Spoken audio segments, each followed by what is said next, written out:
이 시간에는 자유주의 신학과 종말론적 거룩한 전쟁 신학의 성경 해석 차이에 대해서 살펴보겠습니다. 성경을 어떻게 해석하는가에 대한 양자 간의 근본적인 관점 차이를 구체적인 예시들과 함께 4가지 핵심 영역으로 나누어 생각해 보겠습니다. 이번 짧은 강의는 단순한 비교를 넘어서 그 신학적 전제와 성경 이해의 총체적 함의를 파악하는 데 목적이 있습니다. 첫 번째는 구약 해석 방법론적 차이에 관한 것입니다. 한마디로 구약을 고대 신화와의 유사성 대 우상 숭배에 대한 거룩한 전쟁이라는 관점에서 서로 다른 차이를 보이고 있습니다. 자유주의 신학은 구약 성경이 고대 근동 신화, 특히 바벨론, 아시리아, 우가리 신화들과 내용면이나 구조적인 측면에서 매우 유사하다는 점을 강조합니다. 예컨대 창세기 1장의 창조 기사는 고대 바벨론의 에누마 엘리시와 유사한 내용적 구조를 가진다고 주장하며 구약 성경이 고대 근동의 신화를 차용한 문학적 작품이라고 말합니다. 특히 노아의 홍수 이야기는 길가메시 서사시에 나오는 우트나피시팀의 이야기와 유사하기에 창세기의 기록도 단순히 고대 홍수 신화의 변형이라고 해석합니다. 이들은 이를 통해 성경이 하나님의 특별한 계시가 아니라 고대 문화적 맥락에서 발전된 인간 종교의 한 형태라고 봅니다. 반면 종말론적 거룩한 전쟁 신학은 이러한 유사성을 인정하되 본질적인 신학적 차이점에 주목합니다. 예를 들어 고대 신화에서 창조는 신들 간의 투쟁과 혼돈의 제압을 통해 이루어지지만 창세기에서는 하나님의 말씀 한마디로 창조가 이루어집니다. 이는 고대 근동의 우상 숭배 이데올로기에 구약 성경이 정면으로 도전하면서 야와 하나님의 유일한 창조주 되심과 그 분의 절대주권을 강조하면서 우상 거부의 선언이라는 중심 메시지를 담고 있다는 주장입니다.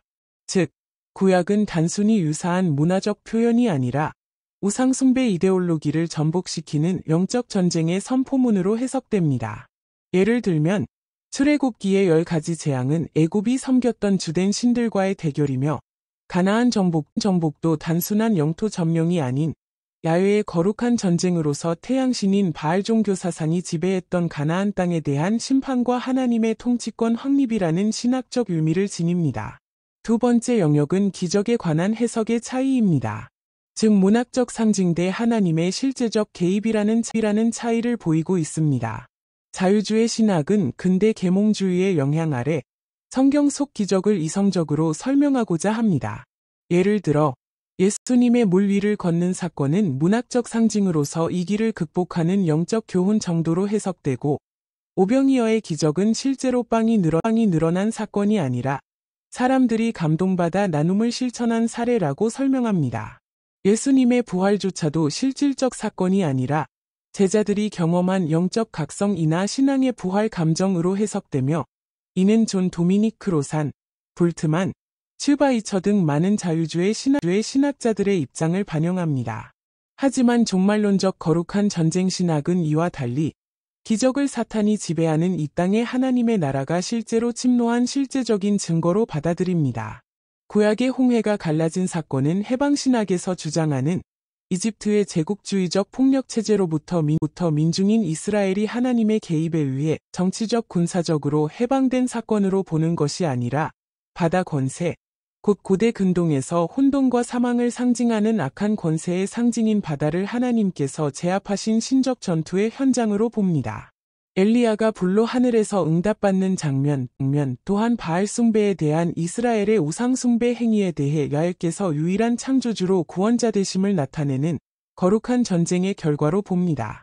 마찬가지로 예수님의 부활 사건은 상징적 의미를 주는 사건이 아니라 실제 육체적 부활을 통한 죄와 사탄과의 종말론적 거룩한 전쟁을 통해 하나님의 나라의 통치가 회복되는 사건으로 해석됩니다.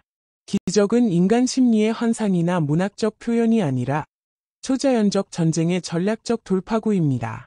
이는 교회가 기적을 신비주의가 아니라 신적 통치의 실제적 징표로 받아들여야 함을 의미합니다. 세 번째는 세계관에 대한 차이입니다. 즉 자연주의적 이성 대 초자연적 실제주의라는 차이를 양자는 보이고 있습니다. 자유주의 신학은 자연주의적 세계관을 취하며 성경 속 모든 사건들을 비신화화하려 합니다.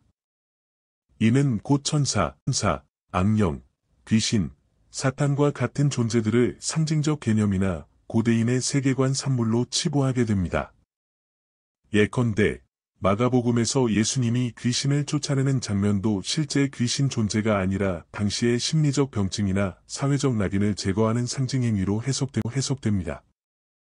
하지만 종말론적 거룩한 전쟁 신학은 철저하게 초자연적 실제의 존재를 인정합니다. 영적 존재들, 곧 미가엘, 가브리엘, 사탄, 바벨론의 음녀, 용 등은 문학적 장치가 아니라 실제 영적 영역에서 존재하며 역사에 직접 영향을 미치는 실제 존재들입니다. 다니엘서 10장에서 페르시아 왕국을 다스리는 영적 존재가 가브리엘 천사의 메시지 전달을 막는 장면은 정치적 제국 배후에 있는 영적 세력의 실제성을 극명하게 보여줍니다. 그리고 계시록의 환상들은 단순히 로마 제국에 대한 저항을 보여주는 신학적 메시지를 전달하기 위한 수단으로서의 환상이 아니라 실제 영적 실상에 대한 계시입니다. 땅의 교회 공동체는 단순한 제도적 기관이 아니라 하늘 군대와 연합된 영적 전쟁의 수단으로 기능하며 이 땅의 성도들은 영적 전투의 전선에서 살아가고 있는 전사들로 표현됩니다. 마지막으로 역사적 사건의 실제성에 관한 것입니다.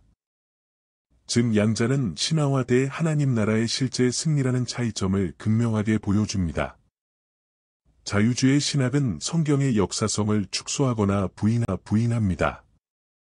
즉 구약의 출애굽 사건은 실제 일어난 민족 이동이 아니라 신앙 공동체가 창조해낸 신화적 해방 이야기 또는 단순한 신앙 고백적 문학 작품으로 보며 여호수아의 가나안 정복은 과장된 전쟁 전승 또는 정치적 정당화의 결과로 해석됩니다.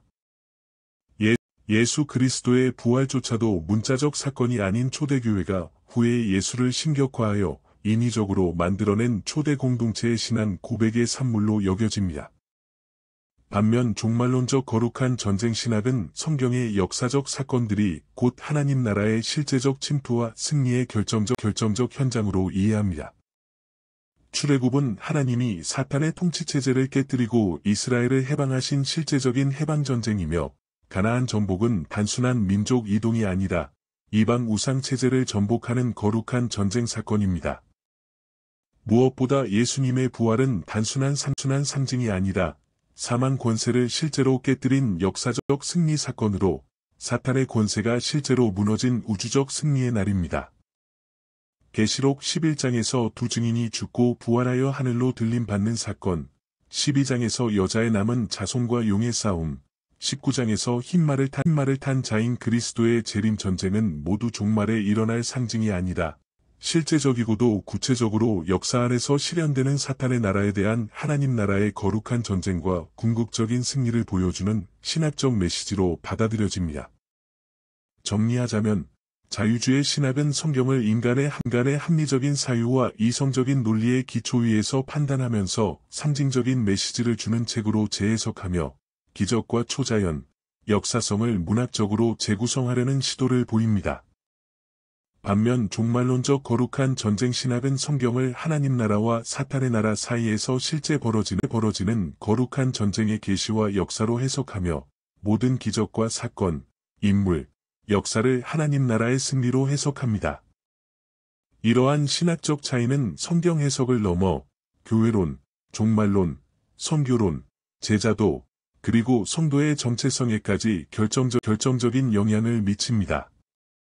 위트니스 오 교수의 주장에 따르면 오늘날의 교회와 성도는 단지 고상한 도덕과 이상을 설파하는 존재가 아니라 현재의 자리에서 개인적 공동체적 우주적 차원에서 사탄의 나라에 맞서 싸우는 그리스도의 거룩한 신부 공동체이자 하나님 나라 군대의 일원으로 부르심을 받았다는 인식을 새롭게 할 필요가 있습니다.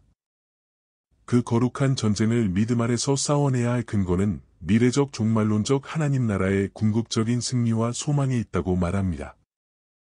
이렇게 오늘은 자유주의 신학과 종말론적 거룩한 전쟁 신학적 관점의 차이에 대해 알아보았습니다. 감사합니다.